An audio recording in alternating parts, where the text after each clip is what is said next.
the concept of quadrants in a Cartesian plane. As we know that in a Cartesian plane there are two axes, that is x-axis and the y-axis, and if we draw a Cartesian plane we will have two perpendicular axes, that means two perpendicular lines. One will be representing the x-axis and the other is representing the y-axis. Let us suppose it is x dash o x and y dash o y. So in the Cartesian plane the values on the right of the origin will be positive, that means this is the positive side of x, this is 1, 2, 3, 4, 5, that is positive values of x, and in the left side of the origin we will have the negative values of x, that is -1, -2, -3, -4 and so on. Similarly, if we take the y dash o y, that is y-axis, the values above the x-axis are considered as positive values. So it is 1, 2, 3, 4, 5 for the positive values, and in the downward we will have the negative values of y, that is -1, -2, -3 and -4. We can clearly see that these two axes divide the plane into four parts, that is part 1, part 2, 3 and 4. These four parts are known as the four quadrants. So it is quadrant 1, it is quadrant 2, it is quadrant 3 and it is quadrant 4. So we can say that the two axes, that is the x-axis and the y-axis, divides the Cartesian plane into four quadrants, quadrant 1, 2, 3 and 4. And if we try to identify the values, we will see in the first quadrant the x is positive and y is also positive. So that means all the points in the first quadrant will have the x coordinate and the y coordinate as positive, whereas in the second quadrant we will see the x has negative values, so x is negative, but y has positive values, so y is positive.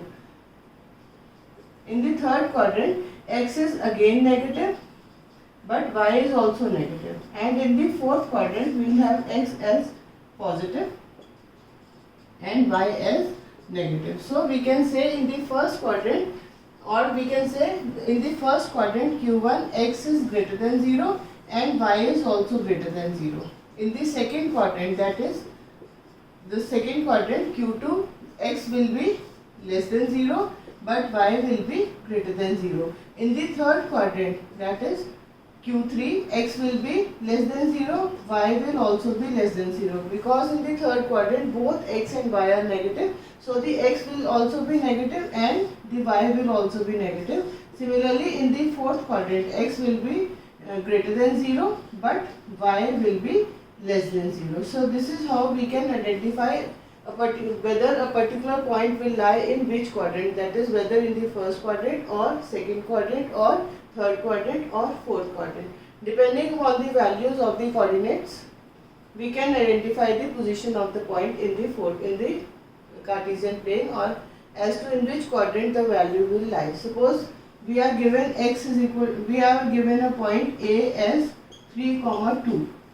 So what we will say that as x is greater than 0, y is also greater than 0, so A lies in quadrant 1. So this is how we can identify in which quadrant the point will lie depending upon the values of the coordinates, or we can say depending on the conditions, as to which condition the coordinates satisfy will define as to which quadrant the point lies.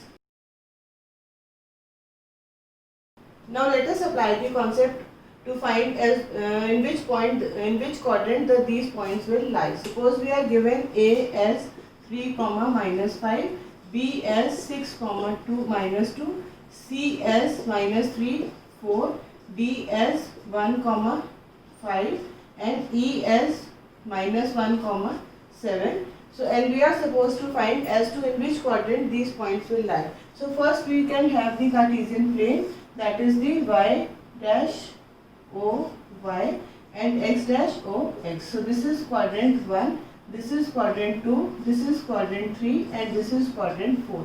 And we know that in the quadrant 1 x is positive and y is also positive. And in the quadrant 2 x is negative but y is positive.